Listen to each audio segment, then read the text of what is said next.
Hi welcome to our channel. ప్రస్తుతం మనతో ఉన్నారు పెద్దలు చలసాని శ్రీనివాస్ గారు. నమస్తే సార్. నమస్కారం అండి. సార్, ఆంధ్రప్రదేశ్ రాష్ట్రంలో లడ్డూలో కలిపేటువంటి నెయ్యిలో కల్తీ జరిగింది అనేటువంటిది గత కొంతకాలంగా నడుస్తున్నటువంటి అంశం. రీసెంట్ గా వచ్చినటువంటి సిట్ రిపోర్ట్ కావచ్చు, సిబిఐ రిపోర్ట్ కావచ్చు, దాంట్లో ఎక్కడా లేదు అనేది, వీళ్ళు మాట్లాడినటువంటి మాటలు ఏవి దాంట్లో లేవు, వాళ్ళు ఎక్కడా రిపోర్ట్ ఇవ్వలేదు అనేటువంటిది వైసీపీ దాన్ని క్లెయిమ్ చేసుకుంటుంటే, వీళ్ళు కొంతమంది ఫ్లెక్సీలు వేసి ఆ ఫ్లెక్సీల ద్వారా నడుస్తున్నటువంటి కొన్ని గందరగోళమైనటువంటి పరిస్థితులు.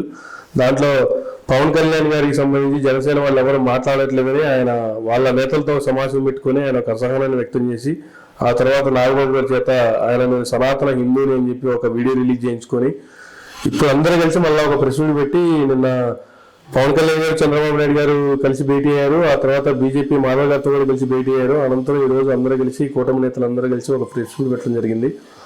ఈ అడావడిలో నిన్న జగన్మోహన్ రెడ్డి గారు గుంటూరుకి వెళ్ళారు అంబటి గారి కుటుంబాన్ని పరామర్శించడానికి. ఏం జరిగిందో తెలుసుకోవడానికి. ఏం సార్ అసలు ఓవరాల్ గా పరిస్థితులకు సంబంధించి, జరుగుతున్న పరిస్థితులకు సంబంధించి, అసలు ఈ లడ్డూ అంశం లేవనెత్తిన దగ్గర నుంచి ఈ రోజు చంద్రబాబు నాయుడు గారి ప్రెస్ మీట్ వరకు, కూటమి నేతల ప్రెస్ మీట్ వరకు ఏం చెప్తారు సార్? దయచేసి స్వతంత్ర వ్యక్తిత్వం ఏదైతే ఉందో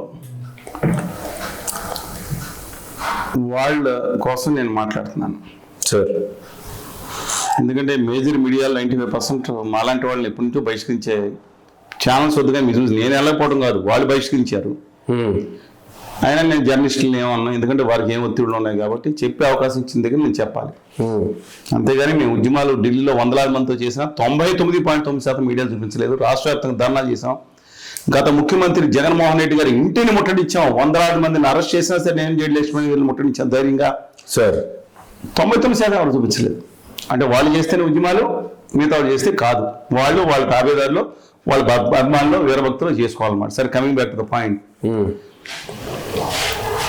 అసలు లడ్డూ విషయంలో ఏం జరిగిందంటే 2024 సెప్టెంబర్లో నేషనల్ డైరీ డెవలప్మెంట్ బోర్డు వాళ్ళ రిపోర్ట్స్ వచ్చినాయి, 2 రిపోర్ట్స్ వచ్చినాయి అని చెప్పి రాష్ట్ర ముఖ్యమంత్రి కొన చంద్రబాబు నాయుడు గారు దీంట్లో దీంట్లో జంతువులు కొలు కలిపేశారని చెప్పి ఆయన దాన్ని బేస్ అయ్యి మాట్లాడారు.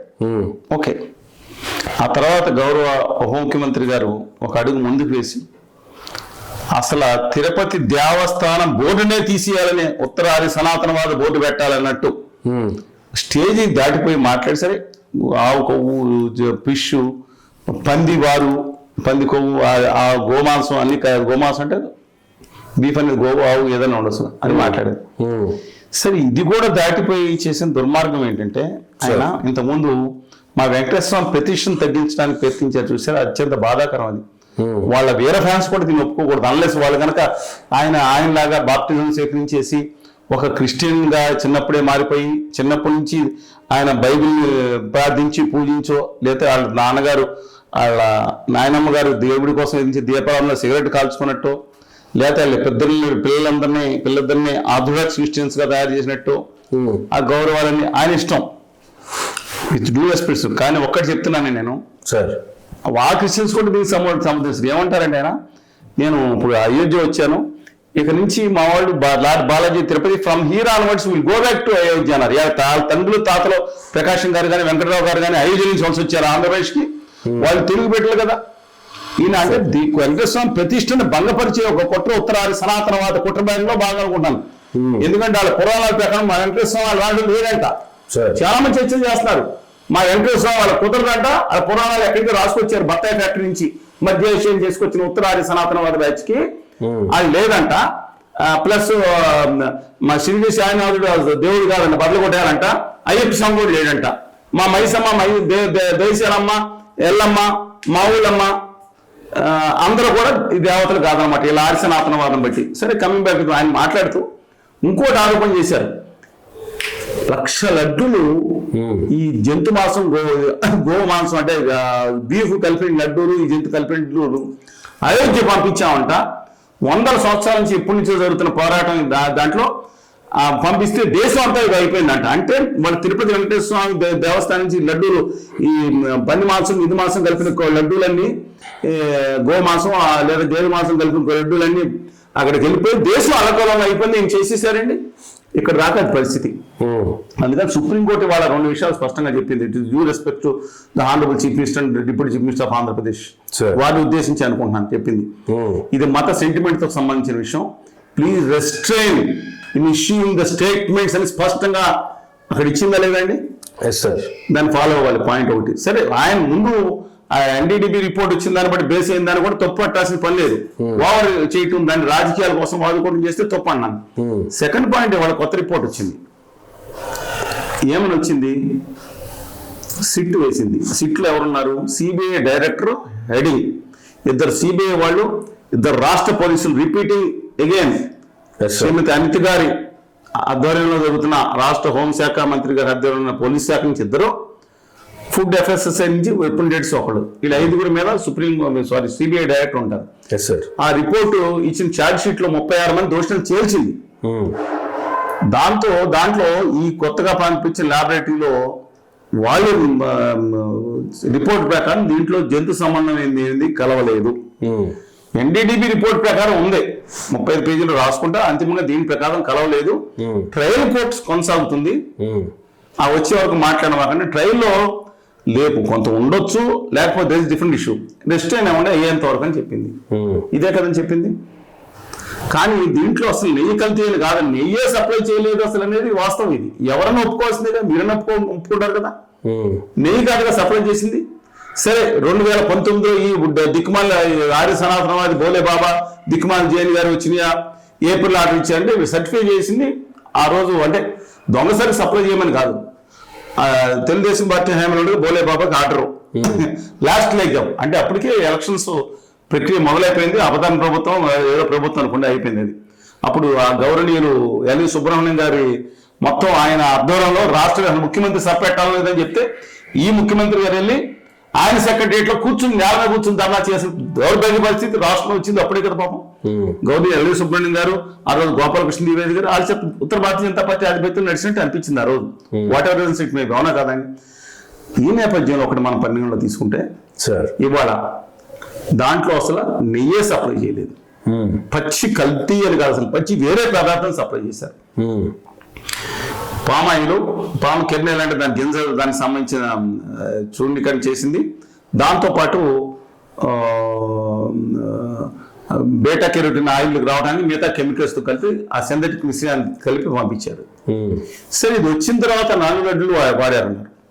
దాని మీద గౌరవ చైర్మన్ గారిని అడిగితే, నేను రాకముందు జరిగింది కదా, నాకు సంబంధం, ఆయన వచ్చిన కానీ ఆయన ప్రయత్నం అందరూ బాగానే చేస్తున్నారు, వేరే విషయం మనం. కానీ ఇది సమస్య వల్ల నాకు అర్థం కాదండి. వాళ్ళకి అసలు కల్తీ దుర్మార్గ సరుకు అయితే వచ్చింది, తర్వాత అది రిజెక్ట్ చేయడానికి ముందే లడ్డూలు చేశారన్నారు. ఇది వాస్తవాలు. అసలు మాకు ఇష్యూలు ఈ రాజకీయ పార్టీ ఏళ్ళ అమ్మాలు మళ్ళీ అమ్మాళ్ళు ఒకరి మీద ఒకళ్ళు చిన్న పేడలు కొట్టుకున్నట్టు, సినిమా హీరోలు కొట్టుకుంటాం. అసలు మీరు పార్టీలు మా ప్రజల యొక్క భక్తుల యొక్క మనోభావాలు పట్టించుకోరు మీరు. అసలు భక్తుల మనోభావాలు అవసరం లేదు అసలు మీ అందరికీ. ఎక్కడికి వెళ్ళిపోతారు మీరు? అబ్సల్యూట్లీ రాంగ్ అండి, నేను చెప్తున్నాను. ఇది మంచిది కాదు. భక్తుల మనోభావాలు కూడా పట్టించుకోండి. ఇప్పుడు తిరిగి కళ్యాణ్ బాబు గారు ఆయన బాప్టిజం చిన్నప్పుడు అఫీషియల్ ఏదో చర్చికి వెళ్ళడం కాదు, బాప్టైజ్ చేశారు ఆయన అని చెప్పారు. బైబిల్ కూడా ఆయన పూజిస్తారు, చాలా చెప్పారు. కానీ ఒకటి మాత్రం అభ్యంతరం పెడతాను ఆయన మాట్లాడదంటూ, హిందూ నాయకులే ఈ గొడవలు చేస్తారనే మాట బాధాకరం. అన్ని వర్గాల్లోనూ అన్ని కులాల్లోనూ దుర్మార్గులు ఉంటారు, మంచి వాళ్ళు ఉంటారని కేవలం హిందూ నాయకులని మీరు అంటూ మాత్రం అత్యంత బాధాకరం. అలాగే వెంకటేశ్వర ప్రతిష్టను తగ్గించడానికి చూస్తే మాత్రం అది మంచిది కాదు. దయచేసి విన్నవిస్తున్నాను, అలాంటి చేయొద్దు.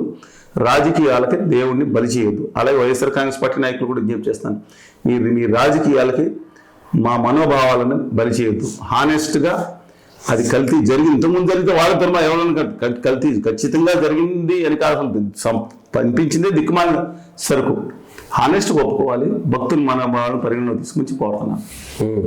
అంటే ఇప్పుడు ఎప్పుడు రిపోర్ట్ తీస్తే ఎప్పుడు ట్యాంకర్లో కల్తీ జరిగిందంటే దాంట్లో కల్తీ జరిగినట్ట, లేదంటే గతంలో జరిగింది కాబట్టి అప్పటి నుంచి కంటిన్యూ అలాగే చేస్తున్నారు కాబట్టి ఆర్డర్ ఇచ్చింది అసలు ఎగ్జామ్షన్ చేసింది ఎవరండి? ఆర్డర్ మామూలుగా ఇచ్చారు, వెరిఫై చేయటం ఇక్కడ పొరపాటు జరిగింది. ఎవరు కరుణాకర్ రెడ్డి గారు కూడా చెప్పారు. అంతకుముందు గీకి బాగా స్మెల్ కావడానికి కూడా ఏదో కలిపారు. That is different issue. That doesn't mean కల్తీ జరిగిందని కాదు. ఏప్రిల్లో అది అపదానికి ప్రభుత్వం వచ్చింది. తర్వాత దాన్ని సవరించి ధైర్యం ఉండాల్సిన అవసరం లేదని రాసింది ఎవరు? అసలు ఆవు పాలు కూడా లేకుండా గేదె పాలు కూడా గేదె నెయ్యి కూడా వాడం. అట్లాంటిది ఎందుకు వచ్చింది? ఖచ్చితంగా దాంట్లో 100% దిక్కుమాల సన్నాస సరుకు సప్లై చేసి ఎవరైనా ఆత్మసాక్షి, ఇప్పుడు నేను మాట్లాడినంటే ఆత్మసాక్షి ఉంటుంది కదా. ఇప్పుడు వాళ్ళు ఇక్కడ వ్యాఖ్యలు చేసే వాళ్ళందరూ కూడా యాక్చువల్గా ఉంటారు కదా, వీళ్ళందరూ కూడా వాళ్ళ తల్లిదండ్రులు నేర్పిన సంస్కారం వాళ్ళ వ్యాఖ్యలు కనపడతా ఉంటుంది. విత్ డ్యూ రెస్పెక్ట్స్ వాళ్ళు ఏం చేసినా ఆ సంస్కారం అంతా వాళ్ళకే చెందుతుంది. సరే, కమింగ్ బ్యాక్ చెప్పండి నాకు, ఇది ఇష్యూ. దీన్ని ఎక్కడ ఇది ఎవరు అనుకున్నా ఎవరు కాదనుకున్నా ఇది సత్యం. దిక్కుమాలిన సన్నాస సరుకు పంపించారు వాళ్ళు. ఆ డైరీ రిజెక్ట్ చేసిన వేరే డైరీ ద్వారా పంపించడం జరిగింది. ఈ దుర్మార్గం జరిగింది, ఈ సత్యం అది. సరే, 90% మందా 90 మందా 5% వాళ్ళ దగ్గర జరగలేదంటే ఏ దుర్మార్గం జరిగింది? దుర్మార్గాన్ని ఒప్పుకోవాలి కదా. 250 కోట్ల రూపాయలు దుర్మార్గ సరుకు వచ్చిందని చెప్పి సిబిఐ సిట్ రిపోర్ట్ ఇచ్చింది కదా. ఆల్రెడీ మనీ సీజ్ చేశారు కదా దొంగ కెమికల్స్ కొంటున్న దాని మీద. ఇంకా దాంట్లో ఇంకేం సాక్ష్యాధారాలు కావాలండి? ఖచ్చితంగా జరిగింది. ఇప్పుడు కొత్తగా వచ్చింది ఏంటి, ఇవాళ శ్రీశైలం దగ్గర కూడా ఈ దిక్కుమాల బాబా రాజేష్ ఎక్స్పోర్ట్స్ అని దాన్ని సప్లై చేశారంట ఇంకో సంవత్సరం పాటు.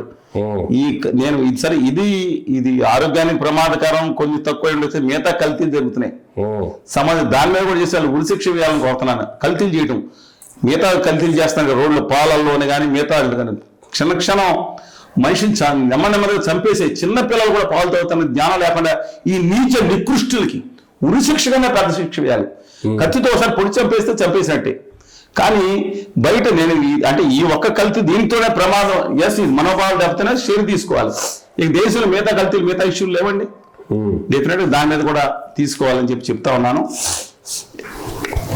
అంటే ఇక్కడ తప్పు పెట్టాల్సింది ఎవరు సార్? అంటే ఈ కల్తీ సరఫరా చేస్తున్నటువంటి ఆ డైరీ ఫార్మర్స్ తప్పు పట్టాలా? లేదు అటువంటిది వచ్చినా కూడాను 3 లేయర్లలో దాన్ని రివ్యూ చేస్తూ ఆ తర్వాత బాగుంటేనే దాన్ని లోపలికి ఎంటర్ చేస్తారు, లేదంటే ఏమైనా తేడాగా ఉందనుకుంటే వెనక్కి తిరిగి పంపించేస్తారు. అవి గత ప్రభుత్వంలో జరిగినాయి, అంతకుముందు చంద్రబాబు నాయుడు గారి ప్రభుత్వంలో జరిగినాయి. తేడా వచ్చిన లోపల తిరిగి పంపించే జరిగినాయి. 14 తప్పు పట్టాల్సింది ఎవరిని? 14-19లో కూడా ఈ తేడా వచ్చిన డైరీ పంపించారు. జగన్మోహన్ రెడ్డి గారి హయాంలో కూడా 19-24 మంది పంపించిన సంఘటనలు ఉన్నాయి. కానీ దుర్మార్గం జరిగింది, అమెండ్మెంట్ చేసింది ఖచ్చితంగా బాధ్యులు. అక్కడ వాళ్ళు ఏం చేస్తున్నారు అధికారుల మీద? నేను కాదు, సిట్ 36 మంది మీద కేసు పెట్టమని చెప్పింది కదండి. సిట్ ఉత్తర భారతీయ జనతా పార్టీ ఆధిపత్యం ఉంది కదా. కేంద్రంలో ఉన్న కేంద్రం తప్పుపడతారా? జగన్మోహన్ రెడ్డి గారు ధైర్యం ఉందా? అదాని గారి కంపెనీని తప్పుపెట్టి ధైర్యం ఉందా? ఎవరికి లేదు. అందరూ వాళ్ళు బీరబంది చేయడమే, ఇక్కడికి వచ్చి వెళ్ళని తిట్టుకుంటున్నా. నేను అందుకని ఒకటి చెప్తున్నాను, ఇది ఒకటి జరిగింది. రెండో దాంట్లో రాంబాబు గారి ఇష్యూస్ అన్ని తర్వాత వచ్చినాయి. అంటే ఈ అంశం అనేది చాలా సున్నితమైన అంశం. ఒకవేళ తప్పు గత గవర్నమెంట్ లో జరగవచ్చు, ఈ గవర్నమెంట్ లో జరగవచ్చు, లేదా వస్తున్నటువంటి ట్యాంకర్ లో జరగవచ్చు. ఏది జరిగినా సరే దీన్ని భక్తుల మనోభావాలు దెబ్బతినకుండా దాన్ని జాగ్రత్తగా డీల్ చేసినంత అవసరం ఎవరైతే అధికారులు ఉంటుందో వాళ్ళ మీద ఉంటుంది కదా. కానీ దాన్ని కావాలని ఇలా రెచ్చగొట్టి లేదు ఇటువంటి వ్యాఖ్యలు చేసి ఏవేవో పదార్థాలు కలిపారు, ఆ కలిసిన దాంట్లో అయోధ్య కూడా ఇవే ఎట్లు పంపించారు అనే కామెంట్లు చేసి ఇవాళ ఈ రిపోర్టుల తర్వాత ఒక్కసారి అందరూ సైలెంట్ అయిపోవడానికి గల కారణం అంటే ఏం చెప్తారు సార్? ఎవరు సైలెంట్ అవ్వలేదండి. వాళ్ళు ఎవరికైనా ఒకటి చెప్తున్నాను, ఈ గొడవలో రాజకీయ పార్టీలు ఇలా జాగీర్లు కాదు, భక్తుల మనోభావాలు ముఖ్యం. అది నేను అని భావిస్తున్నాను. ఎందుకంటే నేను మొన్న 4వ తారీఖున నేను వెళ్ళొచ్చాను. అంతకుముందు నవంబర్లో వెళ్ళొచ్చాను. అంతకుముందు వెళ్ళాను. భక్తి మీరు గమనించారని ఇంతకుముందు కూడా ప్రసాదం తీసుకున్నప్పుడు అక్కడ పైన కొండలో కానీ భక్తుల మీద ఆ దేవుడి దగ్గర వెళ్ళినప్పుడు ఆయన మీద ధ్యాస ఉంటుంది చెప్తే మిగతా కదా. అందుకని రాజకీయాల కొండల మీద ఎప్పుడు కూడా మాట్లాడకూడదు. నేను ఇన్నిసార్లు నిన్న కిందకు వచ్చిన తర్వాత మాత్రమే ఏ సబ్జెక్ట్ అయినా మాట్లాడాల్సిందే దాంట్లో నిబద్ధతతో ఉన్నాం. ఒక భగవంతుని భక్తులుగా వెంకటేశ్వర మిగతా దేవుడి సంగతి తర్వాత నేను పెట్ల ఇల్లు పెట్టారు, ఉత్తర దేవుళ్ళు దక్షిణ దేవుళ్ళు. అయినా సరే వెంకటేశ్వరాన్ని మేము గౌరవిస్తాం, పూజిస్తాం. డెఫినెట్గా ఆయన ఉత్కృష్టతను కాపాడాలని కోరుకున్న దిక్కుమాలిన ఉత్తరాది సనాతనవాదుల కుట్రలు కానివ్వకూడదు. ఈ మన తిరుపతి బోర్డు ఏదైతే ఉండాలో ఖచ్చితంగా రాష్ట్ర ప్రభుత్వ హయాంలో ఉండాలని నిర్బంధంగా కోరేవాళ్ళం మేము. ఉత్తరాది సనాతనవాద బోర్డులు ఆయన వేసుకోమనండి, ఎవరికైనా వెళ్ళి అయోధ్య వేసుకోమనండి. ఆ దేవాలయాలు పెడితే తిరుపతి ప్రతిష్ట రాష్ట్రానికి సంబంధించింది. నేను మళ్ళా చెప్తాను, ఏ ముఖ్యమంత్రి కూడా పొరపాటు ఏ టీటీడీ బోర్డు చైర్మన్ అనేక మంది చైర్మన్ నా మిత్రులు ఉన్నారు. 1, 2 లోపాలు జరగలేదని నేను అనండి. ప్రతి ఒక్కరి దగ్గర కన్నకరెడ్డి గారి హయాంలో, సుబ్బారెడ్డి గారి హయాంలో, కనుమూరి బాబు గారి హయాంలో, వికేడి కనకరాజు గారి హయాంలో, తర్వాత జీవిక రంగరాజు గారి హయాంలో, సుధాకర్ గారి హయాంలో, డికే ఆదికేశ్ నాయుడు గారి హయాంలో, అన్నారావు గారి పెద్దలు కూడా చాలా మంది ఈవోలు వీళ్ళు కొంతమంది ఉత్సాహగ్రహంగా ఉంటారు, కొంత యాక్టివ్గా ఉంటారు, ఈవోలు కూడా ఉంటారు కదా వాళ్ళ హయాంలో. అలాగే ప్రస్తుత చైర్మన్ బిఆర్ నాయుడు గారి హయాంలో నేను అందరినీ పొరపాటు చేసి సవరించుకోవాలి, కానీ ఏకపక్షంగా నేను పొరపాటు పెట్టే దాన్ని బట్టి దూషించాల్సిన అవసరం లేదు. Everybody tried they level best. నేను పాజిటివ్ యాంగిల్ వెళ్తున్నా, కానీ జరిగిన మాట దుర్మార్గం, ఇది మహాపాపం అని చెప్తున్నాను. దీని మీద ఎవరు ఖచ్చితంగా దాంట్లో కల్తీగా దిక్కుమాల పదార్థం సప్లై చేశారు. నెయ్యే లేదు, అది సిట్ పెట్టింది. నేను ఒకటి చెప్తున్నాను సార్, దాని మీద పెట్టారు 36 మంది పెట్టారు. ఆ పర్చేస్ కమిటీ మీద ఉండదండి, కేసులు ఉండవా అని నేను అడుగుతున్నాను. దాంట్లో ఇద్దరు వాళ్ళ తెలుగుదేశం పార్టీలో చేరి పదవులు స్వీకరించారంట. మరి వాళ్ళ మీద చర్యలు ఉండవా? వాళ్ళ మీద కూడా ఇంతకుముందు ఉన్న చైర్మన్ వాళ్ళ మీద చర్యలు ఉండవా? చర్యలు ఉండాల్సింది. అంటే మొత్తం ఎంప్లాయీస్ బంద్ చేస్తారా? కానీ ఈ రిపోర్ట్లు వచ్చిన తర్వాత టీటీడీ చైర్మన్ గారు కూడా ప్రెస్ మీట్ పెట్టి ఆయన కూడా మాట్లాడడం జరిగింది. సిబిఐ తప్పుడు రిపోర్ట్ ఇచ్చిందనేటువంటి కామెంట్లు చేశారు. ఆయన సరిగ్గా ఇవ్వలేదు, ఆశించినంతగా ఇవ్వలేదు, లేదంటే కావాల్సినట్టుగా ఇవ్వలేదు అనే కామెంట్లు చేశారు. అలాగే చంద్రబాబు నాయుడు గారు, పవన్ కళ్యాణ్ గారు సైలెంట్ అయిపోయి, తర్వాత పవన్ కళ్యాణ్ గారు ఆయన వాళ్ళ కార్యకర్తలతో మాట్లాడుకుంటూ ఎవరు మాట్లాడకపోతే ఎలాగా, నేను మాట్లాడింది ఏంది, నేను జగన్మోహన్ రెడ్డి తప్పు చేసాడా, ఆయన వచ్చి కలిపాడు, నేను ఎక్కడ మాట్లాడలేదు కదా, ఆ తిరుపతిలో మేము తిరుగుతున్నప్పుడు అక్కడ కొంతమంది మాతో ఇలా కల్తీ జరుగుతుంది సార్ అని చెప్తే దానికోసం నేను దీక్ష తీసుకున్నాను అనేటువంటి కామెంట్లు ఆయన స్వయంగా చేసి, ఈ రోజు ప్రెస్ మీట్ లో మళ్ళా ఫైనల్ రిపోర్ట్ రావాలి, మళ్ళీ ఇంకో కమిటీ వేస్తున్నాము, ఆ కమిటీ రిపోర్ట్ వచ్చిన తర్వాత ఫైనల్ గా చేస్తాము అనేటువంటి కామెంట్లు చేస్తున్నారు. చంద్రబాబు నాయుడు గారు తగ్గిపోయారు, ఏదైతే ఆయన మాట్లాడుతుంది మాట్లాడుతున్నారు. కళ్యాణ్ గారి గురించి నేను ఎక్కువ మాట్లాడతాను అవసరం, ఎందుకంటే ఈ దేశం ఎన్నికల ముందు దాడులు చేసే విషయం ఏమైనా పాకిస్తాన్ ఆయన చెప్పినట్టు, లేకపోతే కేంద్ర నిఘా వర్గాలు చెప్పినట్టు ఆయన మాట్లాడే వెంటనే మాట మార్చారు. దేశ భద్రత విషయంలో ఆయన మాట మార్చినప్పుడు మనోభావాల విషయంలో ఆయన గురించి నేను ఎంత, ఎందుకంటే ఉత్తరాది సనాతన ఉన్నప్పుడు ఆంధ్రప్రదేశ్ హక్కుల కోసం మాట్లాడినప్పుడు, కేంద్రం ప్రభుత్వం చేసే దుర్మార్గాలు నిరసిస్తే ఆమరణ దీక్ష చేస్తా అన్నప్పుడు, ఇప్పుడు ఇంకొక ప్రత్యామ్నాయం లేదన్నప్పుడు ఆయన గురించి విన్నామండి. ఇవాళ నిమిషానికో మాట, రోజుకో మాట, పూటకో పాట మాట్లాడుతున్న విషయంలో గవర్నమెంట్ వాళ్ళని అనాల్సిన లేదు, గట్టిగా సీరియస్ తీసుకోవాల్సిన అవసరం లేదు, మళ్ళీ మెట్ల కింద నుంచి పైకి కడించుకోవాల్సిన అవసరం కూడా లేదు. ఆయన చేయవలసి చేశారు. అందువల్ల that is confined to that extent అండి. విషయం జనసేనలో అధికార ప్రతినిధిగా ఉన్నటువంటి వాళ్ళు, లేదంటే కీ పోస్ట్ లో ఉన్నటువంటి జనసేన అధికార ప్రతినిధులు ఎవరిని వెళ్ళొద్దని చెప్పారంట. మీకు తెలుసా విషయం? ఎవరిని కూడా టీవీల దగ్గరికి వెళ్ళొద్దని అన్ని అధికార ప్రతినిధులు అందరికీ చెప్పారంట. మాట అనుకోండి, మీరు అధికార ప్రతినిధులు ఉన్నారు కదా, అంటే కల్తీ జరిగిన మాట వాస్తవం, మీ నాయకుడే చెప్పాడు. అలాంటప్పుడు టీవీకి వెళ్ళి ఎందుకు మాట్లాడొద్దు? విషయం నుంచి కొత్త అధికార ప్రతినిధి వేసేంత వరకు ఎవరు వెళ్లాల్సిన వీల్లేదని చెప్పి అధినేత ఆదేశాలు ఇచ్చారని చెప్పి ఏ టీవీ ఛానల్లోనూ అధికార ప్రతినిధులు అధికారంగా వెళ్ళడానికి లేదని చెప్పి వాళ్ళు నాకు తెలిసిన ఖచ్చితమైన సమాచారం. మరి ఆయన ప్రెస్ మీట్ పెట్టి వల్ల కార్యకర్తలందరూ ఆయన మాట్లాడచ్చండి, మళ్ళీ మీరు ఎవరు మాట్లాడట్లేదు, ఎవరు మాట్లాడకపోతే ఎలాగని చెప్పి మళ్ళీ ఆయన అసహనం వ్యక్తం చేసి దాంట్లోంచి అసహనం ఆయన మాటల గురించి మనం తక్కువ మాట్లాడుకుంటే మంచిది. పొద్దున ఒక మాట, మధ్యాహ్నం మాట, సాయంత్రం మాట, ఎన్నిసార్లు మాట్లాడారు ఆయన? ఒక అభ్యుదయవాది ఉన్నప్పుడు వేరు, ఇప్పుడు ఉత్తరాది సనాతన మనువాదిగా మారిపోయినట్టు ఆ భావం ఉన్నప్పుడు వేరు.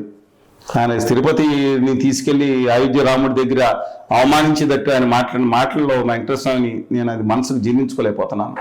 మిగతా రాజకీయాలు, మిగతా దాని అభ్యుదయవాదన ఓకే, గుడ్. ఇది మాత్రం ఒక రాజకీయ పార్టీగా రాజకీయ కామెంట్లు చేయడమో, లేదంటే అధికారం కోసం ప్రతిపక్షాల మీద దుమ్మెత్తిపోయడమో, ఇవన్నీ జనరల్ గా పార్టీలో జరిగేటువంటి కామన్ థింగ్స్. కానీ ఇది డిఫరెంట్ కదా, ఇది ప్రజలు లేదా భక్తుల మనోభావంతో చెలగాట కదా. రాజకీయ పార్టీలు ఒకళ్ళు కొట్టుకుంటాం, తిట్టుకుంటాం వేరే సంగతి. ఇది భక్తులకు సంబంధించిన విషయం. దాంట్లో ఖచ్చితంగా ఇవాళ రిపోర్ట్ ప్రకారం, అంటే తర్వాత కోర్టులో ఏం జరుగుతుందో తర్వాత సంగతి. ఇవాళ రిపోర్ట్ ప్రకారం, తాజా రిపోర్ట్ ప్రకారం దాంట్లో జంతు కొవ్వు కలవలేదు. దాంట్లో లేదా గుర్తించదగ్గ, అంటే పాల ఫ్యాట్లో కూడా ఉందా లేదా, దట్ డిఫరెంట్ ఇష్యూ, లేదా స్పష్టంగా ఉంది వాళ్ళ, అది క్లారిటీ ఉంది. కానీ వాటికి సంబంధం లేకుండా ఇవాళ మళ్ళీ ఇంకో కమిటీ ఫామ్ చేస్తున్నాము, ఆ కమిటీ ఇచ్చే రిపోర్టు తర్వాత ఆధారపడి ఉంటుంది. అప్పుడు సుప్రీంకోర్టు గట్టిగానే సిబిఐ గానీ ఇచ్చింది, దాని మీద మాకు నమ్మకం లేదని ఇప్పుడు ఓపెన్ గా ఒప్పుకున్నట్టయితే ఏమండి, మోడీ గారిని అవమానించినట్టే ఉత్తర భారత సనాతనవాదులు అవమానించింది. మరి సిట్ రిపోర్టు సుప్రీంకోర్టు వేసింది, అది సిబిఐ లేదు సార్. సుప్రీంకోర్టు ఆదేశాల ప్రకారం జరిగిందండి అది. ఇప్పుడు సుప్రీంకోర్టు కూడా అవమానించినట్టేనా?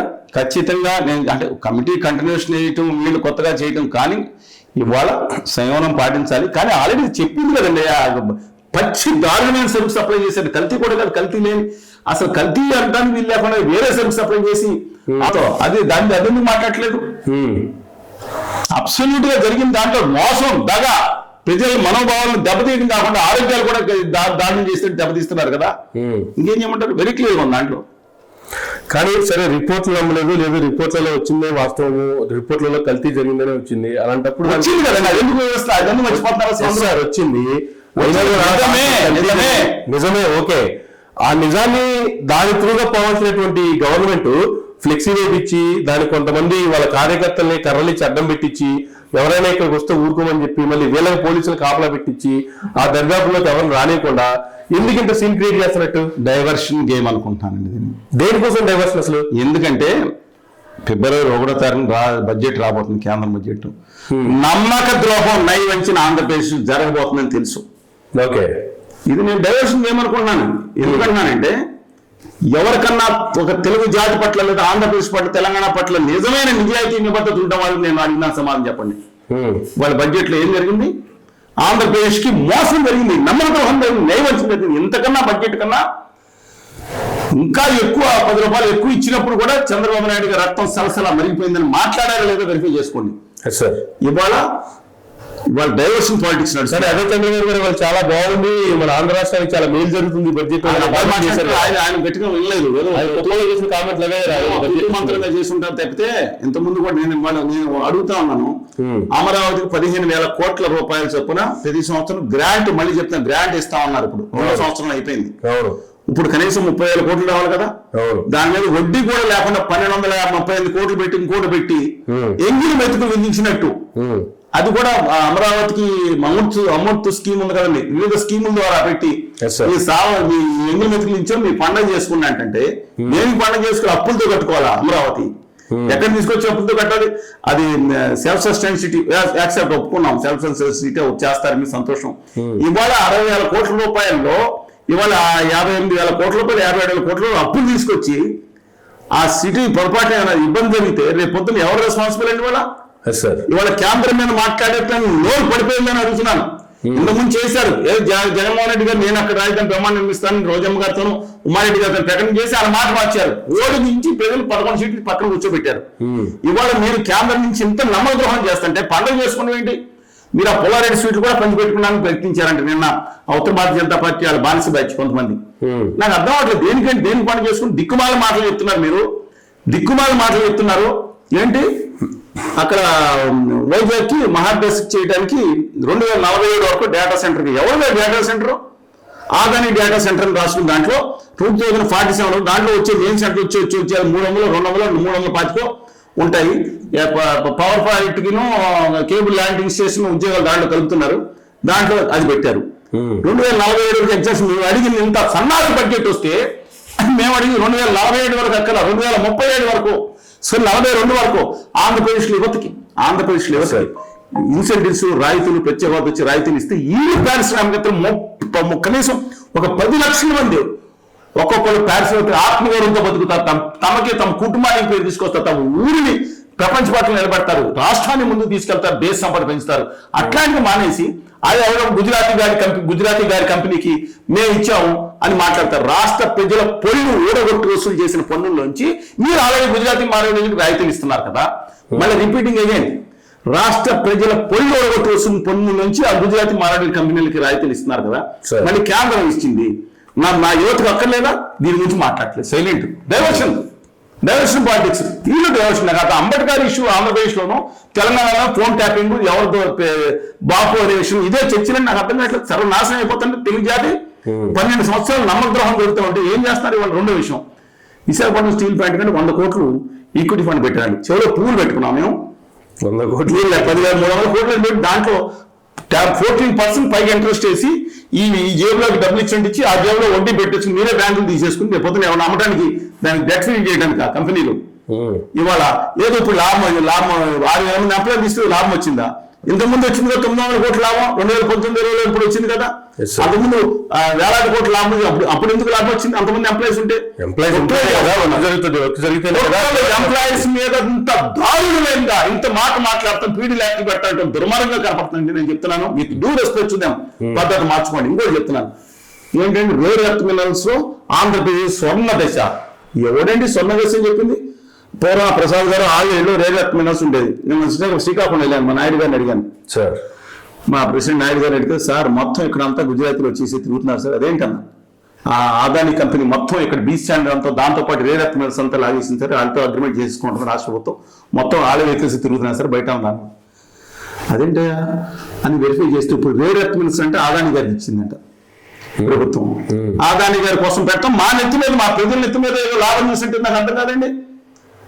ఇంకోటి హార్బర్ సేఫ్ అంటే 20 రోజులు ఎవరి కోసం ఇచ్చారు హార్బర్ సేఫ్? ఆ మార్వాడి నక్కపల్లి ఫ్యాక్టరీ కోసం, లేదా గుజరాత్ గారి అదానీ గారి కోసం, లేదా మిట్ల అగర్వాల్ గారి కోసం. తర్వాత నేషనల్ వాటర్ ప్రాజెక్ట్ అయిన మన కాకినాడ నుంచి పాండిచ్చేరి, నా చిన్నప్పుడు ప్రకాశం మందులు చూసుంటారు, ప్రకాశం మందులు గారు ఒంగోలు నుంచి పడవలు వచ్చారు, అద్భుతంగా ఉండేది వ్యవస్థ. పాలకొల్లు ఎన్ని పడవలు ఉండేవి. అట్లాంటిది దీన్ని పక్కన పెట్టేసి అంగుల్ నుంచి నేషనల్ వాటర్ తాల్చేరు నుంచి, తాల్చేరు గల్ నుంచి అక్కడ అదానీ కంపెనీ కోసం అక్కడికి పెడుతున్నారా?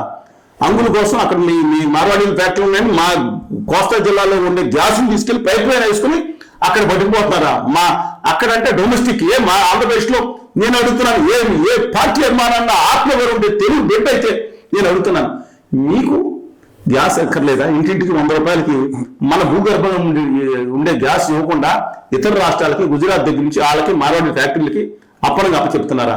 ఇవాళ రీజెన్సీ సెర్మిక్స్ కి గ్యాస్ కనెక్షన్ ఇవ్వమంటే ఈ రాష్ట్ర ప్రభుత్వాలు, ఎస్ ఆంధ్రప్రదేశ్ నుంచి కూడా కన్సర్న్ ఉందండి, కానీ ఇవ్వకుండా గుజరాత్కి ఇస్తా ఉన్నారు. తెలుగు పెట్టలేదు కదా? అదానీ గారు దెబ్బేసిన జీవి కృష్ణారెడ్డి గారు, సోమభూపాల్ రెడ్డి గారు, లేదంటే మధు గారు, లేదా జిఎంఆర్ గారు పవర్ ప్లాంట్లు, కృష్ణపట్నం పోర్టు విశ్వేశ్వరరావు గారు, లేదా పెన్నా ప్రతాప్ రెడ్డి గారు, లేదా గంగవరం పోర్టు డివిఎస్ రాజు గారు, సత్యనారాయణ రామరాజు గారు, తోడరెడ్డి గారు, వీళ్ళందరూ తెలుగు పెట్టి చైనా వాళ్ళ పాకిస్తాన్ వాళ్ళ సిద్ధి లేకుండా వాళ్ళ బత్తాయి బ్యాచ్ బంద్ చేస్తా నాకు అర్థం కావట్లేదు. తెలుగు ఆత్మగౌరవం అధికార పక్షాలు అలాగే ఉన్నాయి, ప్రతిపక్షం కూడా అలాగే ఉంది. అన్ఫార్చునేట్ గుండె లోతుల నుంచి మాట్లాడుతున్నది. ఇవాళ బడ్జెట్లో ఇంత మోసం జరిగితే, అంత అన్యాయం జరిగితే మీరు ఇన్ని నేను చూపిస్తానని ఎంత దుర్మార్గం జరిగితే పండుగ చేసుకోవడానికి పుల్లారెడ్డి స్పీడ్ పెట్టుకుంటారా? ఆంధ్రప్రదేశ్లో క్యాకర్స్ కాల్చుకుంటారా? ఉత్తర భారతీయ అదానీ గారి బానిసలుగా మారిపోయారు. అదానీ ప్రదేశ్ పేరు పెట్టుకున్నాయా? మీ వరకు మేమైతే ఆంధ్రప్రదేశ్ గౌరవం ఉంటాం. చాలా బాగా ఉందండి ఇది డైవర్షన్ పాలిటిక్స్ అనుకున్నాను. ఇక అంబటి రాంబాబు గారి విషయం వస్తే అక్కడ పోస్ట్ పెట్టారు. ఒక్కసారి సార్, అంటే అంబటి గారి దగ్గరికి వచ్చే ముందు ఈ బడ్జెట్ కి సంబంధించి పార్లమెంట్ లో జరుగుతున్నటువంటి సమావేశాలకు సంబంధించి మాట్లాడుకుంటే ప్రతిపక్షానికి అసలు మైక్ ఇవ్వట్లేదని చెప్పి రాహుల్ గాంధీ గారు రచరచ చేస్తున్నారు పార్లమెంట్ లో. మాట్లాడారు రాహుల్ గాంధీ గారు, ఎపిస్టన్ ఫైల్స్, జెఫ్రీ ఏమి జరిగింది, వాళ్ళ పేర్లు ఎందుకు వచ్చింది, ప్రధానమంత్రి గారు ఎప్పుడు మీటింగ్, అసలు డిప్లొమాటిక్ రిలేషన్స్ మీద ఆధారపడకుండా అనిల్ అంబానీ గారి విమానాలు రాఫెల్ కుంభకోణంలో ఏం జరిగింది, ముఖ్య ప్రధాన న్యాయమూర్తి గారు ఏమైంది, అలోకోలో సిబిఐ డైరెక్టర్ మీద ఎవరు దాడి చేశారు, భద్రత ఎందుకు దాడి చేసి అర్ధరాత్రి తెప్పించి కొత్త ఎందుకు పెట్టాయి, ఇవన్నీ పెద్ద విషయం. ఆ ఫ్రాన్స్ మాజీ ప్రెసిడెంట్ ఏం మాట్లాడారు, లేకపోతే రఫేల్ కుంభకోణాన్ని పక్కన పెడదాం. అసలు అర్థం కాదు ఏంటంటే పాపం ఆయనకి ఇవ్వకుండా నరకయాతన పెడుతున్నారండి. ఆ పుస్తకం కోట్ చేస్తే కోట్ చేయకూడదు పుస్తకం అని అంటారు. మరి మోడీ గారు గంటసేపు పుస్తకం చదివితే యాక్సెప్ట్ చేస్తారు. ఇవాళ ఆ పుస్తకం పబ్లిష్ చేయమంటే వాళ్ళ పుస్తకం అంతా పట్టుకుంది, ఎవరు కనపడకుండా పారిపోయారు, చెప్పని కూడా చెప్పట్లేదు. ఇంత దేశ ప్రతిష్టను తీసుకెళ్లి అమెరికా దగ్గర తాకట్టు పెట్టినా సరే ఇది డైవర్షన్ పాలిటిక్స్ కాదని నేను అడుగుతున్నాను. ఇవాళ అమెరికాలో నాకు అర్థం కాదండి, సింధూర్ జరిగింది. సింధూర్ జరిగితే సింధూరు ఆ దిక్కుమాల రోగ్ నేషన్ పాకిస్తాన్ చేసిన నీచ నికృష్టమైన కార్యక్రమాలకు, తీవ్రవాద ముఠాలకు వ్యతిరేకంగా మన ఇండియన్ ఆర్మీ ప్రాణాలు పణంగా పెట్టి ఇవాళ ఇనిషియల్ గా మన విమానాలకు కొంచెం ఇబ్బంది జరిగిందని చీఫ్ ఆఫ్ డిఫెన్స్ స్టాఫ్ చెప్పారు. తర్వాత మనం విజృంభించి దెబ్బ కొట్టే పరిస్థితుల్లో ఆ మోడీ గారికి ట్రంప్ ఫోన్ చేసి ముసుగుని ఆపేసేయమని చెప్తే అని ఆయన ట్వీట్ చేశాడు. మనకు తెలియదు. ట్రంప్ గారు నేను యుద్ధం ఆపేశాను, ఇండియన్ ఆపేసి ముసుగుని కూర్చున్నారంటే నిజాలు తెలియదు. తర్వాత ఎస్ కూర్చున్నాం, కానీ ఆయన కాదు మేము కూర్చున్నాం. ఏంటంటే మన దేశం ప్రతిష్ట లేదు. ఎన్నికల ఏజెంట్ గా ట్రంప్ గారికి తాకట్టు పెట్టినట్టు ఇది అనుకున్నారా? ఔర్ ఎక్ బార్ ట్రంప్ అని చెప్పడానికి అయిపోయింది. మనం పహల్గామ్ ఇంత దుర్మార్గం జరిగితే దానికేగా మనం చేసాం. పాకిస్తాన్ ఆక్యుపైడ్ కాశ్మీర్ తిరిగి మనం సాధించుకోవాల్సిన సమయంలో ఇవాళ పాకిస్తాన్ అనేది సౌదీ అరేబియాతో ఒప్పందం చేసుకుని 70,000 కోట్లు తీసుకున్నట్టే ఇంత నిష్క్రియాపర్తం డిజాస్టర్ విదేశాంగ శాఖ ఫెయిల్యూర్ అనేది. ఆ పక్క రాష్ట్ర దిక్కుమాల రోగు నేషన్ పాకిస్తాన్తో గొడవ ఎలాగో ఉంది, చైనాతో గొడవ ఉంది, ఎలాగో తప్పలేదు మనకి. ఆ నేపాల్తో గొడవ పెట్టుకున్నాం, బంగ్లాదేశ్ తో గొడవ అయింది, మయన్మార్ సిద్ధంగా ఉండలేదు, ఆ శ్రీలంకతో గొడవ, ఆఖరి మాల్దీవులు ఇంత బుడ్డ కంట్రీ ఉంటుంది దాంతో గొడవ. ఏంటండి ఏ విదేశంగా? ఇవాళ నేను అడుగుతాను, ఇవాళ ఇండియా వెంట 41 లక్షల కోట్లు అంటే అమెరికా నుంచి మన వస్తువులు కొనాలంట, లేదా దాంట్లో ఇన్వెస్ట్ చేయాలంట. విదేశీ మార్గదర్శనం వీళ్ళు అయ్యే జాగీర్లా మనం మళ్ళీ చెప్తాను, మన దేశ ఎగుమతులు 7 లక్షల కోట్లు ఉంటుందండి ఇండియా నుంచి అమెరికాకి. అందుకే నాకు బెదిరించేది. మన ఇంపోర్ట్స్ 4 లక్షల కోట్లు, అంటే వచ్చే 10 సంవత్సరాలు కొన్ని సంవత్సరాలు 40 లక్షల కోట్లు కమిట్మెంట్ ఇస్తారా? 0% టారిఫ్ అంట. అంటే దీంట్లో మినహాయింపు ఉంది. రష్యా ఆయిల్ తగ్గించుకుంటారు నెమ్మది, ఇప్పుడే తగ్గించరండి, బయటకు చెప్తున్నా సరే అండర్స్టాండింగ్ అంటే నెమ్మదిగా తగ్గించుకుంటారు. వెనిజులా ఆయిల్, ఆ రక్తపు చేతులు వెనిజులాని విధ్వంసం చేసిన మధురాన్ని పట్టుకెళ్ళిపోతే ఆ రక్త చేతులతో ఉన్న దాన్ని మనం ఆ ఆయిల్ కొనాలా? అయినా రష్యాలు కొన్న మనకేంటంటే ఉపయోగం, లక్షల కోట్ల రూపాయలు తీసుకెళ్లి ఆ గుజరాతీ ఫ్యాక్టరీలకి వాళ్ళకి లాభం చేస్తున్నారు. లేదా డీజిల్ $140-130 ఉన్నప్పుడు $59 డీజిల్ ఉంటే ఇవాళ $70 ఉన్నప్పుడు మనకి ఎంత ఉండాలి డీజిల్? ఇవాళ కేవలం $30 రావాలి. పోనీ దీంట్లో లాభం చేసిన 10 లక్షల కోట్ల రూపాయలు పాత బాకీలు తీసేయాలని తీయలేదు, రెగ్యులర్ గా తీస్తున్నారు. ఇరాన్కి ఇచ్చేసి అంతా బోగస్ ఇన్ఫర్మేషన్ తెలిసింది. ప్రజల్ని లూటీ చేస్తుంది. సామాన్య ప్రజలు వెళ్ళిపోతాం. మతం పేరుతో రెచ్చగొడితే మతం గొప్ప, మాకు మతం గొప్ప, సర్వోత్తమ హిందూ మతం ఆచరించేవాడిగా నేను చెప్తాను. కానీ దాని కాపీరైట్ ఆదాని గారిది కాదండి, ఆదాని గారి చెంచాలకు మాత్రం కాదు. అందువల్ల ఇంత దుర్మార్గం జరుగుతుంటే 0% వ్యవసాయాల మీద కూడా, అది కూడా నెమ్మదిగానంట, అన్నిటి మీద కాదు, ఊటిని అలా అన్నారు. కానీ అమెరికా పార్టీగా వ్యవసాయం మీద కొన్ని మినహాయించి 0% ట్యాక్స్ అంట. ఎంతగా విచిత్రం ఏంటంటే ఆ గవర్నమెంట్ ఉన్నప్పుడు మన్మోహన్ సింగ్ గారి గవర్నమెంట్ మోస్ట్ ఫేవర్డ్ నేషన్ ఉండి 2 to 3%, అది కూడా లేకుండా 0 ట్యాక్స్. దీనిలో మోడీ గారు వచ్చిన తర్వాత ఔరేక్ బార్ ట్రంప్ అని చెప్పి ఆలింగనం చేసుకుని ఫోటోలు పెట్టి పూజించారు కదా బత్తాయిలందరూ. ఇవాళ నేను గుండె లోతులను తిడతాం కాదు, గుండె లోతులను చూసుకున్నా. దిక్మాల చైనా ఏం జరుగుతుంది? ఆత్మనిర్భరం పెడితే ఈ సంవత్సరం లెక్కేసుకుంటే 1,12,000 కోట్లు మన ఎక్స్పోర్ట్స్ అంట. 9,00,000 కోట్లు మన దగ్గర ఇంపోర్ట్ చేసుకున్నామంట. 8 లక్షల కోట్ల రూపాయలు విదేశీ మార్గాలను చైనాకి అప్పచెప్పుతున్నామంట. మనం పెట్టాలా? వాళ్ళ దగ్గర 3 లక్షల కోట్లు మనం సప్లై చేస్తామని అమెరికా వాళ్ళ గురించి మనం మాట్లాడుతున్నాం. వాడు మన ట్రంప్ పెడుతున్నాడు. చైనా మీద మనం పెట్టలేమా? అంత చేతకంతనం ఉందా? మిగతా మీద ఎక్కువ వేసుకోండి. 9 లక్షల కోట్ల రూపాయలు అంటే 8 లక్షలు ఇక్కడ విదేశీ మార్గాన్ని చైనాకి అప్పచెప్తున్నాం. అమెరికాకి మనకు వస్తుంది కాబట్టి మనం భయపడతాం. అక్కడ భయపడి ఏంటంటే ఇదేం విషయంగా ఉందామండి. మాట్లాడితే సినిమాలో దురంధరాన్ని పెంచుకుంటా ఉంటారు. అబ్సల్యూట్ గా చెప్తున్నాను నేను, ఇది కరెక్ట్ కాదు. ఇవాళ ఎపిస్టన్ ఫైల్స్ అని చెప్పి నేను అన్నాం, అది బిలో ద బెల్ట్. అది మోడీ గారు వెళ్ళారు, ఇజ్రాయెల్కి అన్ని వచ్చింది. సరే ఏదైనా మంచి చేయాలని చూసుకుంటారు. దాంట్లో I don't want below the belt, I don't want make individual and alligations absolutely. కానీ ఆ రఫేల్ దాంట్లో విషయంలో ఒకటి తప్ప. కానీ నేను అడుగుతాను, వాళ్ళు రాహుల్ గాంధీ గారు అనిపించారు, నీ ఫ్రెండ్ నీ ఫైనాన్స్ సిస్టమ్ ఉన్న ఆదాని గారి మీద కేసులు ఆంధ్రప్రదేశ్ నుంచి పెట్టారని చెప్పి నువ్వు కాంప్రమైజ్ అయ్యావని చెప్పి మాట్లాడుతుంటే పారిపోయారు. ఆయన రాకుండా ఉదాహరణ కూడా చేశారు. సరే లేటర్ వీటి ఆంధ్రప్రదేశ్ కానీ కాదని దేశానికి నష్టం జరిగింది. దానివల్ల మనం కాకుండా మోడీ గారు ప్రకటిస్తారు మనం అనుకుంటాం, కానీ ట్రంప్ గారు ప్రకటించారు. ఒప్పందం అయిపోయింది, ఇంత అయిపోయింది మేము ఒప్పుకున్నాం అని ప్రకటిస్తే నేను అంతా ఎత్తుకుతున్నాను. ఏంటి ఇండియా నుంచి రాదంటే మోడీ గారు టాపీగా లాస్ట్ లో బయటకు వచ్చి, అది అర్ధరాత్రి ఆయన డే టైం కాబట్టి ట్రంప్ గారు ఆయన కన్వీనియంట్ అని ఫోన్ చేస్తే అర్ధరాత్రి లేవాలి కదా, లేచి ఒప్పుకున్న తర్వాత ఇప్పుడు అర్ధరాత్రి మీరు పెట్టారు. నేను మిగతా వివరాలు లేకపోయినా ఇండియాకే దానికి 18% తగ్గించారు. దీని తరఫున 140 కోట్ల మంది మన ప్రజలకు ఆత్మగౌరవాన్ని తీసుకెళ్లి ట్రంప్ గారికి ధన్యవాదాలు తెలియజేస్తామని చెప్పి మోడీ గారు సవినయంగా తెలియజేసుకున్నారు. ఇది జరిగింది. ఈ దేశం దాని మీద లేదు. ఆంధ్రప్రదేశ్కి అన్యాయం జరిగితే దాని మీద ఆంధ్రప్రదేశ్ లో బడ్జెట్ లో మోసం, నమ్మకద్రోహం జరిగింది. తెలంగాణకు అని చెప్తున్నాను ఒక విషయం, ఎందుకంటే నాకు తెలంగాణకు అందరం తెలుగుజాతి ముఖ్యంగా. ఈ సంవత్సరం 5,454 కోట్లు రైల్వే బడ్జెట్, రికార్డ్ బడ్జెట్ అనగా తలకిందులైతే ఆనందంతో ఉన్నారు ముఖ్యమంత్రులు, ప్రతిపక్ష నాయకులు. మాట్లాడట్లా, ఆ ఫోన్ నిందులో ఉండిపోయారండి.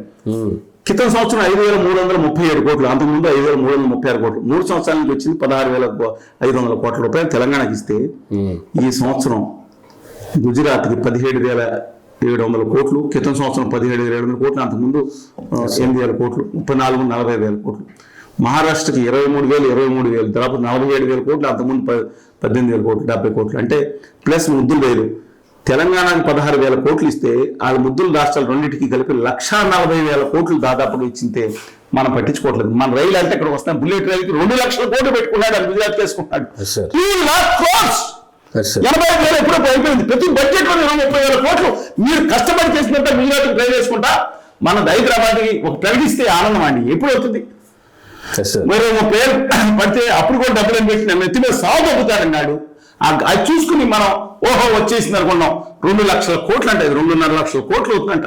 ఎవరి సొమ్మని చెప్పి వాళ్ళు అన్నారు. ఎప్పుడు బడ్జెట్ ఎందుకు పెట్టారు? మొత్తం లోన్ ఆలిస్తే సార్.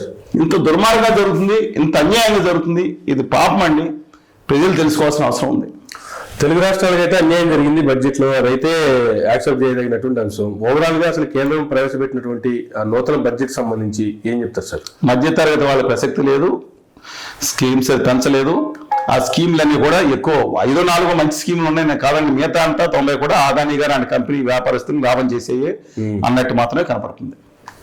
కానీ చాలా మంది ఎకనామిస్టులు కావచ్చు, లేదా కావచ్చు, అసలు దేశం గర్వించదగ్గటువంటి అది బత్తాయి ఫ్యాక్టరీలకు చేస్తారు కదా, లక్షల మంది పెయిడ్ ఆర్టిస్టులు ఉంటారు కదా. ఒకటి దాంట్లో ఏదైతే అంటే ఏది కొబ్బరి బోర్డు లేదా కొన్ని చేశారో అందరికీ లాభం చేసేటట్టు ఉంటుందండి. ప్రతి బడ్జెట్ లో కొంచెం ఉంటుంది. దాన్ని బట్టి మనం నిర్ణయాత్మకంగా తీసుకోలేము. దాంట్లో డెఫిసిట్ ని, లోటుని తగ్గించడానికి ప్రయత్నం చేశారు. కానీ 14 లక్షలు 13 లక్షల కోట్లు వడ్డీలు కట్టాల్సి వస్తుంది. 16 లక్షలు 17 లక్షల కోట్లు అప్పులు తీసుకురావటం, పైగా క్యాపిటల్ అమ్మే పెరికలో లక్షల కోట్లు పెట్టారు. ఇంకేం కంపెనీలు అమ్ముతారు సార్? ఇంకెన్ని కంపెనీలు అమ్ముతారు? 14 లక్షలు. మోడీ గారు వచ్చేటప్పటికి ఇప్పుడు నేను చెప్పిన పెట్రోల్లో 10 లక్షల కోట్లు 20 లక్షల కోట్లు డబ్బులన్నీ ఎక్కడ పోయినాయి? ఎవరికి వెళ్ళిపోయినా పక్కన పెట్టండి. ఇవాళ 50 లక్షల కోట్లు ఎంతో ఉజ్జాయింపుగా మోడీ గారు వచ్చేటప్పటికి మన దేశ అప్పులు ఉన్నాయి, తీర్చేయాల్సింది. ఇవాళ 217 లక్షల కోట్లు, ఈ సంవత్సరానికి 250 లక్షల కోట్లు అవుతుందండి. మీరు నిజమే సార్. ఏం చేశారు? కోవిడ్కి మందు ఇచ్చారు. కోవిడ్ మందుకి దీనికి సంబంధం ఏంటండి? పెట్రోల్ చొప్పున లాగేశారు కదా, ప్రతి దాంట్లో లాగేశారు కదా, ఆస్తులన్నీ అమ్మి లాగేస్తున్నారు కదా, అన్ని వాళ్ళకి వెళ్ళిపోతున్నాయి అనుకోండి. ఆదాని అనే కంపెనీకి, ఆదాని అంటే అర్థంగా రాష్ట్రీయంగా చేసేవాడు, ఒక వ్యక్తిని కాదు. ఆ బ్యాచ్ ఏమైపోయింది చెప్పండి నాకు. వాళ్ళు చెప్పేవాళ్ళు చేస్తారు, ఆడదే ప్రచారం, ఆడదే మీడియా, కిక్కురు మంటలేదు. ఏమన్నా ఆదాని ప్రదేశ్ చేశారు ఆంధ్రప్రదేశ్ని, ఏం చేయలేదు. Sir, next coming to AP politics. ఇప్పుడు ఒకసారి అంబటి రాంబాబు గారి అరెస్ట్కి సంబంధించి మాట్లాడుకుంటే, రాష్ట్రంలో జరిగినటువంటి పరిస్థితులు కావచ్చు, ఆయన మీద కొంతమంది ఇష్టానుసారంగా మాట్లాడుతున్నటువంటి దాంట్లో నేను ఆ స్పమ్ ఆఫ్ టైంలో మాట్లాడాను, అలా మాట్లాడి ఉండకూడదు, అలా మాట్లాడటం తప్పే అని చెప్పి మళ్ళీ ఆయన ప్రెస్ మీట్ పెట్టి మాట్లాడిన తర్వాత కూడా ఇంటి మీద, ఆఫీస్ మీద దాడి చేసి రాత్రి 11 గంటలకు వచ్చి అరెస్ట్ చేసుకొని రేపు మధ్యాహ్నం కోర్టులో ప్రవేశపెట్టినటువంటి పరిస్థితి. అసలు ఈ పరిస్థితిని ఎలా చూడాలి? ఎవరిని తప్పు అంటారు? ప్రభుత్వం మంచి చేసిందంటారా? అంబటి రాంబాబు గారి తప్పు చేశారంటారా? అసలు జరిగిన ఓవరాల్ ఎపిసోడ్కి సంబంధించి ఏం చెప్తారు సార్? నేను అడుగుతా ఉన్నాను, ఈ సమాజంలో మగవాళ్ళు ఏదో గొప్పగా అనుకుంటున్నారండి. మాట్లాడితే మగవాళ్ళు తిట్టుకోకుండా ఆ తల్లి పేర్లు ఆడవాళ్ళ పేర్లు ఎందుకు తీసుకొస్తున్నారు? ఉంది. ఆ రోజు జగన్మోహన్ రెడ్డి గారు, ప్రభాకర్ రెడ్డి గారు తప్పుగా మాట్లాడిన అందరూ ఖండించి ఆయన సారీ చెప్పాడు. రాజశేఖర రెడ్డి గారు ఆ రోజు చంద్రబాబు గారిని ఉద్దేశించి నువ్వు నీ అమ్మ కడుపు ఎలా పుట్టావు అనిపిస్తానని మాట్లాడి వెంటనే సవరించుకుని హుందాతనంత విజ్ఞత ఉంది కాబట్టి నేను మాట్లాడడం సరికాదనుకున్నారు ఆయన. అలాగే వాళ్ళు కూడా పొరపాటు సరి చేసుకుని తప్పని అంటలేదు. అంబటి రాంబాబు గారు అసెంబ్లీ ఏం మాట్లాడారో తెలుసా మీకు? మనం మాట్లాడుకోవడం అవసరం? అన్యాపదేశంగా మాట్లాడడం, పరోక్షంగా మాట్లాడడం అవసరం? మాట్లాడచ్చండి. ఒకరు మాజీ ముఖ్యమంత్రి గారి కుమార్తెని, ఒక ముఖ్యమంత్రి గారి భార్యని ఒక అలా మాట్లాడవచ్చు అసలు? మనం వాళ్ళు ఏది శుభాషితాలు చెప్పి వాళ్ళ ఇంటికి వచ్చి ఎవరైనా ఇళ్ల మీద మాట్లాడినప్పుడు తెలుస్తుంది. వాళ్ళ ఇళ్ల మాట ఒప్పుకుంటారా? ఇప్పుడు ఆయన చంద్రబాబు నాయుడు గారు కూడా మాట్లాడతా, నీ అమ్మ మొగుడిచ్చాడా, నీ నాయన మొగుడిచ్చాడా అని ఆ టైటిల్ డీల్ మీద వేసుకున్నా నీ పేరు అని మాట్లాడారు. అది కూడా అనుచిత పద్యాలం, బూతులు కాకపోవచ్చు, బట్ డెఫినెట్ గా కండెమబుల్. అలాగే కళ్యాణ్ బాబు గారి గురించి వాళ్ళ ఫ్యాన్స్ ఏం మాట్లాడారు, గౌరవ హోంశాఖ మంత్రిని గారు ఏం మాట్లాడారు భారతి గారి గురించి, అబ్సల్యూట్లీ నాన్ సెన్స్ అండి అది. నేను nobody going to support this. But ఇవాళ విషయం ఏంటంటే, అంబటి రాంబాబు గారు ఆ ఫ్లెక్సీ వేశారు. ఫ్లెక్సీలో అసలు ఆ జంతుకో లేదని చెప్పినప్పుడు ఏటు అనేది తప్పు. ఎందుకో ఉన్నట్టు పెడితే మాత్రం అది ఖచ్చితంగా తప్పండి. ఖచ్చితంగా తొలగించాలనుకున్నారు, లేదు వాళ్ళు కాపలా కూర్చున్నారు. ఆయన దాడికి వస్తున్న ముందర రాంబాబు గారు మాట్లాడిన తర్వాత మహిళలు మాట్లాడిన రెండు చూసారండి. టైం కూడా చూసుకోండి. అబ్సల్యూట్ రాంబాబు గారే ఆయన మీద దాడికి వస్తున్న సందర్భంలో మాట్లాడారు. కానీ ఒకటి చెప్తాను, రాంబాబు గారు I know him since few decades అండి, దాని చర్చల్లో కూడా కూర్చుని వాళ్ళం. ఒకటి చెప్తా ఉన్నాను, మీరు మాట్లాడే ఆవేశానికి ఒకసారి మాట్లాడవచ్చు, కానీ మీ లోపల ఉన్న దాంట్లో ఒక తల్లి జననాంగాల గురించి కూడా మాట్లాడారు. అబ్సల్యూట్ గా నాన్ సెన్స్, హెనియస్ క్రైమ్ అది. యథాలాపం ముందా బయట మాట్లాడతాను, రెండు కూడా చూశాను నేను చెప్తా ఉన్నాను. అది అబ్సల్యూట్ గా రాంగ్ అండి. నేను చెప్తాను, దయచేసి ఎడ్ చేయకుండా చేయండి. ఇది అబ్సల్యూట్ గా ఇది మీరు మాట్లాడిన దుర్మార్గం, పాపం.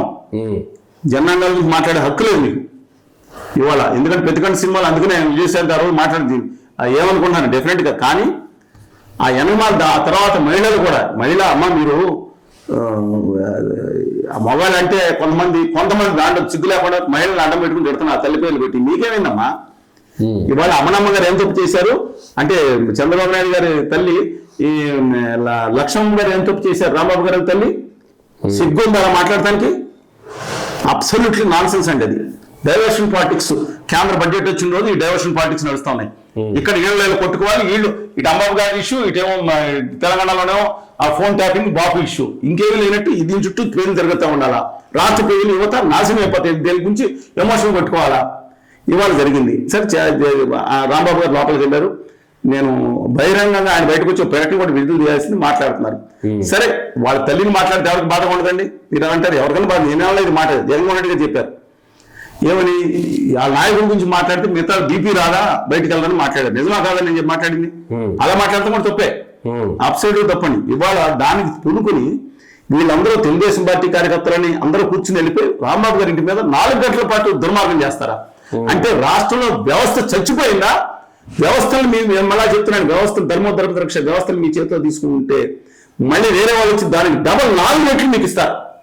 మళ్ళా చెప్తున్నాను మీకు, ఆ రోజు ఖండించాం, ఈ రోజు ఖండిస్తున్నాం. దయచేసి నిజంగా దాన్ని అరెస్ట్ చేశారు, చట్ట ప్రకారం తీసుకోండి.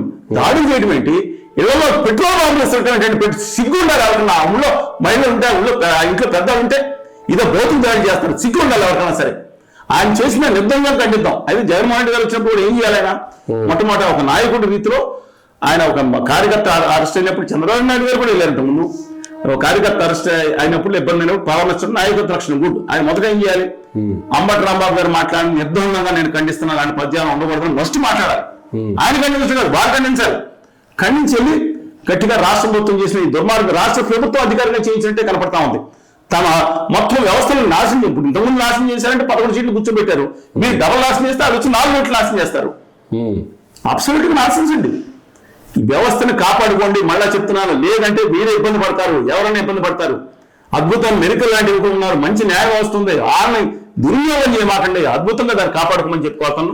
నిర్ధారంగా దీన్ని ఖండించడం. అలాగే దాంతోపాటు జోగి రమేష్ గారు ఏం చేశారని ఆయన వ్యక్తిగతంగా తిట్టారు. మీరు తిట్టారు, ఆయన తిట్టారు. ఆయన ఆ రోజు వెళ్ళడం తప్పే. ఏది ఒక ప్రతిపక్ష నాయకుడి మీద వాడి మీద ఎవరు సపోర్ట్ చేయలేదు, నిరసన తెలియజేయడం వేరు. కానీ వాళ్ళు ఆయన మీదకి 83 రోజుల పాటు జగన్మోహన్ గారిని కేసు పెట్టి లోపలేశారండి. చంద్రబాబు నాయుడు గారి మీద జరిగినప్పుడు ఖచ్చితంగా సంఘీభావం తెలియజేశాం. 100% చెప్తున్నా నేను. ఆయన ఏజ్కి అదే కేసు గురించి మాట్లాడలా, ఆయన వేధింపులు జరిగింది, దాడిని వేధించారు, ఖచ్చితంగా దుర్మార్గం అని చెప్పాం. జోగి రమేష్ గారి మీద కూడా ఆయన వేరు, దాని మీద కక్ష 2 బుక్ లేకుండా 83 రోజులు పెట్టారు. ఖచ్చితంగా ఆయన కూడా మధ్య సంఘీభావం తెలియజేశా. కేసులు ఉన్నామంటే ఖచ్చితంగా మీరు దానికి తప్పు చేసి శిక్ష విధించాలి, కానీ వేధింపులు చేస్తే తప్పు అని చెప్పాను. దాంట్లో మళ్ళీ కులాలు తీసుకోవడం నేను సపోర్ట్ చేయలేదు. కొంతమంది మాట్లాడతా రాంబాబు గారి కుమార్తెలు ఎవరు అయితే ఏమేంటండి, పెళ్లి చేసుకోకూడదా? పెళ్లి ఒకే కులంలో చేసుకోకపోతే ఏమైనా పొరుగు హత్యలు చేస్తారా అని నేను అడుగుతున్నాను. అది ఓకే, మనం నచ్చలేదు అనుకోండి, ఆ వ్యక్తి నచ్చడం మార్గం మానేస్తాం, అది వేరే సంగతి. అది కూడా నేను తప్పను. కానీ నేను మాట్లాడుతూ ఉన్నాను, ఎందుకంటే ఇదంతా ఇష్యూస్ రాష్ట్రం యొక్క దెబ్బతంటూ ఉంటే దీని డైవర్షన్ పార్టీకి నడుస్తుంది అంతే. సార్, ఆంధ్రప్రదేశ్ రాష్ట్రంలో ఈ రకమైనటువంటి దాడులు కావచ్చు, లేదు ఇళ్ల మీద పెట్రోల్ బాంబులు కావచ్చు, లేదా అరెస్టులు కావచ్చు, ఇది జరుగుతున్నటువంటి నేపథ్యంలో చూసుకుంటే ఈరోజు రాజ్యసభలో కమల్ హాసన్ గారు మాట్లాడారు. ఆంధ్రప్రదేశ్ రాష్ట్రానికి సంబంధించి తెలుగు వాళ్ళకి అర్థమవుతుంది నేనేం మాట్లాడాను అని చెప్పి ఆయన మాట్లాడుతూ జగన్నాథ రథచక్రాలు వస్తున్నాయి అనేటువంటి దాన్ని ఆయన తెలుగులో ప్రస్తావించి తెలుగులోనే ఎందుకు మాట్లాడానో నేనేం మాట్లాడానో తెలుగు వాళ్ళకి అర్థమవుతుంది అనేటువంటి కామెంట్ కూడా చేశారు ఆయన. నేనేం చెప్తున్నానో తెలుగు జగన్నాథ రథ చక్రాలు వస్తున్నాయి నేనేం చెప్తున్నానో తెలుగు వాళ్ళకి అర్థం. అది ఆయన మాట్లాడాను. దానికి ఎవరికాళ్ళు ఆంధ్రప్రదేశ్లో జగన్నాథ రథ చక్రాలు వస్తున్నాయంటే జగన్మోహన్ రెడ్డి గారు వస్తున్నారు ఒకళ్ళు కాదు, ఆయన ఇది వస్తారు. లేదంటే డిఫరెంట్ ఇష్యూ ఉండేది. నేను ఆయనకి అభినందన తెలియజేస్తాను.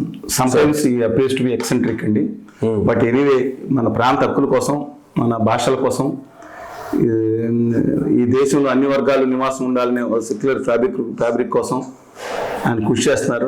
మా ద్రవిడ బిడ్డ, ఒకనాడు స్వాతిముత్యం, లేదా అక్కలజనుడు కళాఖండాలు ఎన్నో చూసాం ఆయన దగ్గర. డెఫినెట్గా ఆయన్ని మేము యాక్చువల్గా క్రితంసారి తీసుకురావాలని ప్రయత్నించాం. ఆంధ్రప్రదేశ్కి విశాఖ ఉక్కు కానీ ప్రత్యేక హోదా విషయంలో ఆయన సపోర్ట్ తీసుకోవాలనుకున్నాం. ఎనివే ఇప్పుడు రాజ్యసభలో లౌకిక అభ్యుదయ కూటమి మద్దతు ఆయన పార్టీ తరఫున ఎన్నికయ్యారు ఆయన డైరెక్ట్గానే. ఇవాళ ఆయన అభినందన తెలియజేస్తున్నాను. ఇవాళ పార్లమెంట్ కూడా తెలుగు భాషలో, అందుకే తెలుగు మాట్లాడటానికి నామోషిగా భావించే పార్లమెంట్ సభ్యులు తెలుగు వాళ్ళు ఉన్న రోజున ఒక తమిళ వ్యక్తి, ఒక ఇండియన్, ఆయన శ్రీశ్రీ కవితలతో సహా చక్కగా చెప్తా మాట్లాడాడు.